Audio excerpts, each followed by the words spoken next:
Hey guys, this is Ron. So this is our first adventure into actual Python code. So we'll start out with idle and we'll kind of work our way through learning about integers, floats. We'll talk a little bit about the different base systems that we might represent our numbers in, and then we'll kind of look at, how do I get help? How do I look at some of the documentation that's built into idle? So I'm at my terminal, and depending upon if you're on a Linux box, Windows box, it might be a little bit different to get into Python. For Windows users, you're probably going to go to C:\program files, Python 2.7, bin, and then Python or something like that. But I also believe in your start menu there's a Python idle that allows you to just bring up a GUI there as well. And you should be good. For me, and for most Mac users as well, just type in Python, it'll throw you right into idle. So there are basically two types of numbers that we're going to care about right off the bat. Those are integers and floats. Now in some other programming languages, you had to create variables. You had to tell it, for this variable, this is the data type that I'm going to put into it, and that can't change from then on. Python's a little different. You don't actually declare your variables like that. You just put data in it, and Python figures out, well, did you put an integer in me, or did you put a float in me, or did you put a string in me, and so on and so forth. And it's flexible in that it'll allow you to change as you go. So if I created a variable and I put an integer in it, later on I can put a float in it, and it doesn't really care. But you as the programmer need to keep track of that, in that, if you're expecting to pass an integer into a function, but somewhere along the way you allowed a float to be assigned to it, hey, guess what? You're going to get a float, and if your program doesn't take that into consideration, you could be looking at a crash. Okay? So variable names could be anything really. We're just going to go simple with A, B, C, for this beginning portion. But I highly recommend that you use names that are descriptive enough that, when you go back to read your code, or you're handing your code to somebody else to use, they understand what the purpose of that variable is, right? So this could be your home height. Maybe you're writing some program that's gonna calculate some kind of dimensions, buildings, what have it. So that's rather descriptive. You can get a little crazy in it, but then that's more typing that you have to do. So as long as it's somewhat descriptive, I think you'll be fine. For here, we're just going to use small variable names, right? Now, an integer is a number that doesn't have a decimal point. Whereas if it has a decimal point, we consider that a float. So Python has this cool little function called type that if you give it something, it's going to spit back to you how it interprets that as far as the data type goes. So a 3, it interprets as an integer, and a 3.3, it interprets as a float. And if I assign those to a variable, I can also run the type on the variable.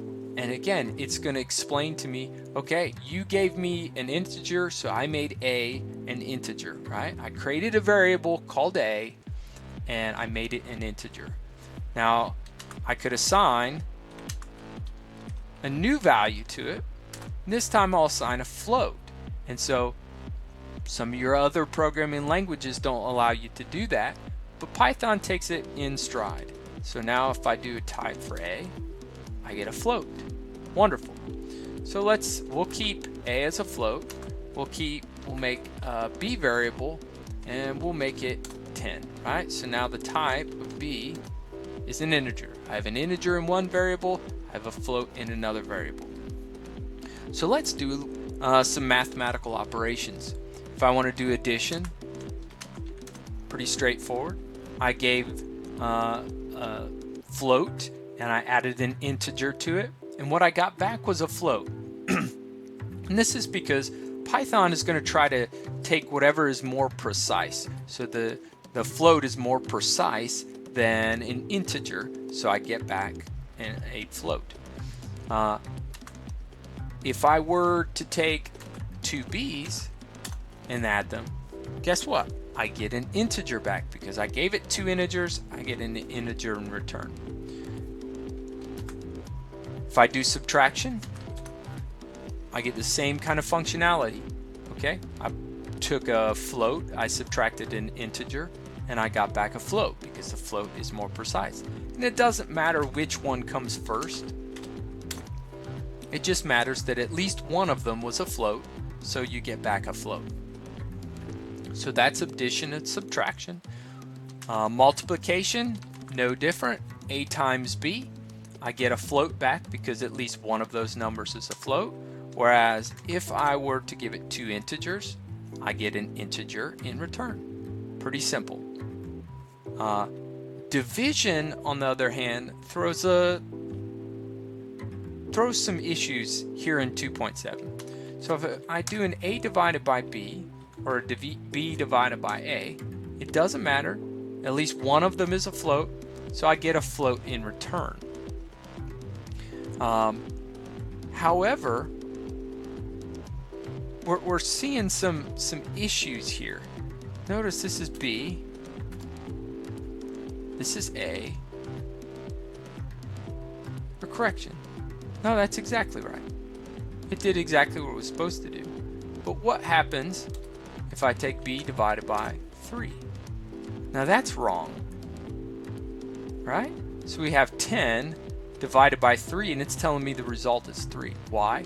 Because I gave it two integers. And so, again, the result comes back as an integer. And so we're going to end up running into some issues here if I don't take into consideration that, hey, if I'm going to do some type of division, I need to make sure at least one of those is a float. Now, Python 3.5 doesn't make this mistake. It fixed that functionality.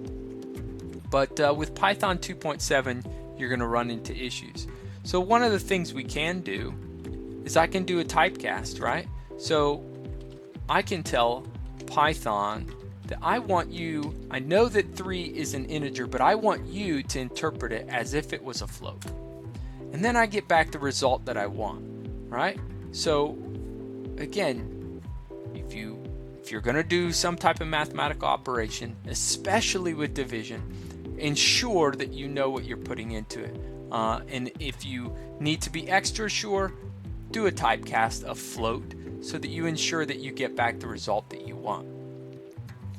Now, if I'm doing exponents, it's no different than the operations I was performing before. If I give it at least one float, I get back a float as a result. If I give it both integers, I get back integers. So this seems to hold true regardless of whether I'm doing addition, subtraction, multiplication, division, and using exponents. But it's in the division part that we have to be extra sure that we know what we're doing, because we could get back incorrect results. So the last mathematical operation I'm going to cover is the modulus. So the modulus isn't used as much outside of programming, but what it does for us is it does a division, but it only returns the remainder, right? So when we had 10 divided by 3, oops, there's an indentation area because I added a space in there that it didn't understand. It gave me back an incorrect result. But in actuality, 10 divided by 3 is 3 minus the remainder portion, right? So if I do a 10 modulus 3, I get back a 1. Now that makes sense. So 3 times 3 is 9. 10 minus 9, I get a remainder of 1. So the modulus helps me figure out if there's a remainder, if there's what we would normally see as a decimal portion, we get back as the kind of the whole number here, right? Now, in an operation like this, 10 modulus 3 might not mean much, but depending upon what your program's really looking for, that might mean something specific. What you tend to see is maybe a modulo 2, because this is going to tell me whether I have an even number or an odd number. All right, so if I get a remainder, I know that I was looking at an odd number. And so your program can take advantage of that. You know, for us just looking at it, yeah, it's pretty straightforward, but you know, you have to test these sorts of things depending upon what your program is doing. So that was addition, subtraction, multiplication, division. We did a little exponents, and we even touched on the modulus. Now there is an order of operations here. You tend to see certain things being performed before others, and so like if I do an A minus B times 5 or something like that, well, just like we learned in maths, you know, in school, right? There's a certain order of operations that have to be performed in order for this whole thing to end up. So with Python, you're going to see that, you know, multiplication is going to be performed before addition and subtraction. And so B is multiplied by 5 first, and then subtracted from A. And so again, order of operations needs to be taken into consideration, but maybe I don't want it to choose for me, and so I'll just do a parenthesis to ensure that A and B are subtracted first and then multiplied by 5. So just like you would see in a normal calculation, you know, you can use brackets and things like that to ensure that you get the result that you're looking for, right? So take that into consideration, that if you don't specify you know, which operations are supposed to be performed first, Python's going to choose for you, and it typically follows, again, the typical mathematical operations. Your multiplication and division are always going to come before your subtraction and your addition, you know, things of that nature. But it's best for readability and understandability to put some brackets in there so that you know what is going to happen, and as well as people who may come after you and read your code. So that covers most of the mathematical operations that we're going to care about.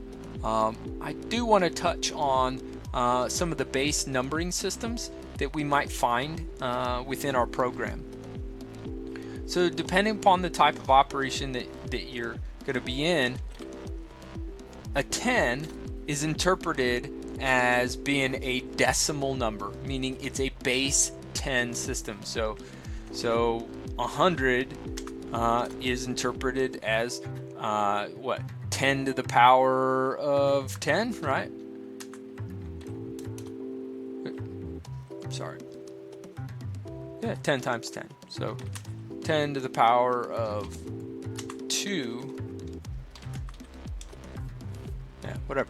So either way, it's a base 10 system, right? So 10 digits, all that kind of good stuff.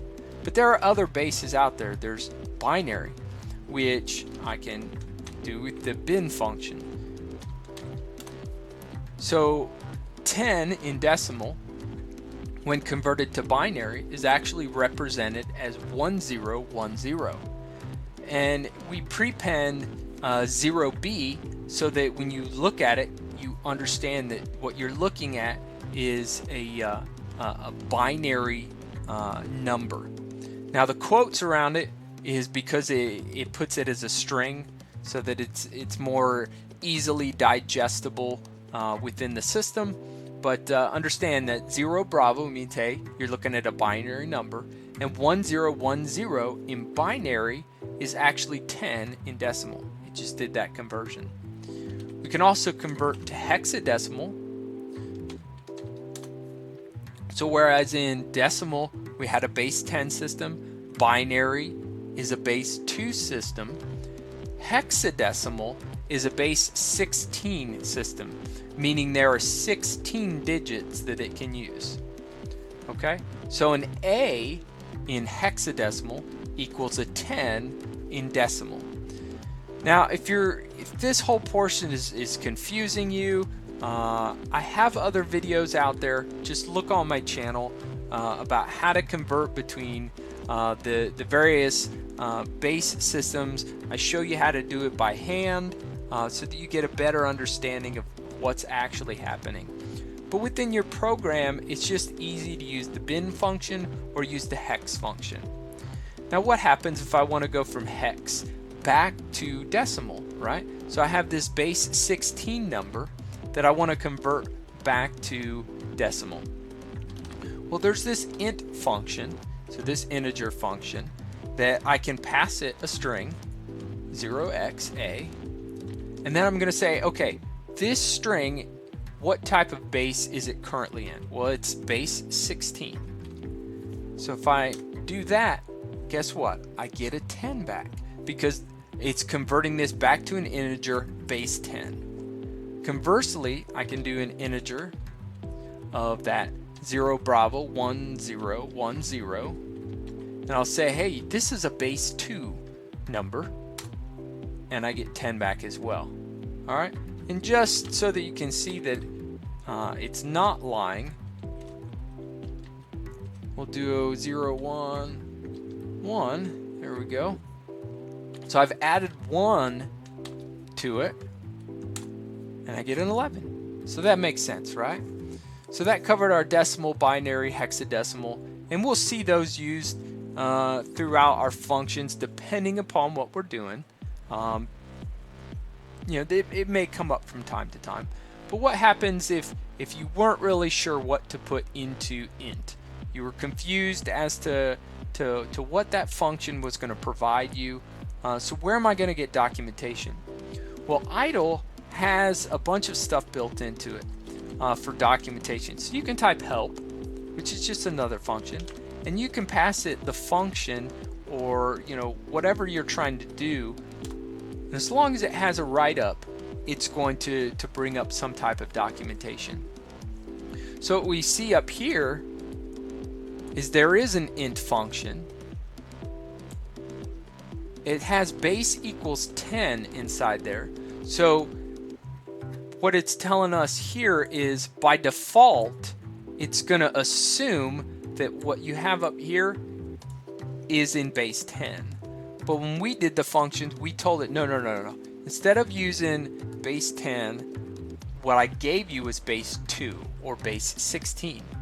And then the output from this is an integer or long. And so we took the int function, we passed it some string, we told it what base you're actually using, and it output the integer of that, base 10, right? Now there are other things throughout here, but that's the core piece that we were looking for is, hey, how do I figure out what this int function does and what does it return? Okay. So that's all fine and dandy. What if I'm trying to find information about things that are, built into the system, various aspects? Well, I have this thing called dir, and it basically is going to tell me within my namespace what it knows about. So notice here I had created a variable called a before, and I had created a variable called b before, so those are within this namespace. But then I also have this thing called built-ins. So if I do a dir to built-ins, I've got all these functions, that I can use within my program that I didn't have to write. They're just kind of built into the program. Now I don't see int there. I was looking for it earlier. It's not shown in here, so I'm not exactly sure where it is. I just know it's there. But this can kind of help you as you go through writing your programs, and it's okay, which variables did I declare? Okay, of the things that I imported, where are they found. So using the dir command will come in handy, and using the help command will definitely come in handy, and we'll see this more and more as we go through our programs. So that's it, guys. That covered our integers, it covered our floats, we talked a little bit about some of those mathematical operations. We talked about how you have to take into consideration whether you're passing it two integers or an integer and a float, because that's going to affect the result that you get back. Especially important when we're talking division, because in Python 2.7 it doesn't necessarily recognize and automatically convert one of them to float, so that you get back a float that's correct. Instead, you as the programmer have to say, okay, I'm doing a division, I need to make sure at least one of them is a float, so let me typecast one as a float. So that's pretty much it. Hope it was good for you. I hope you learned something. Feel free to play around and idle a little bit more. We will be picking back up doing some of our string operations. We'll do some logical operations, and then we'll move on into for loops. So thank you for watching.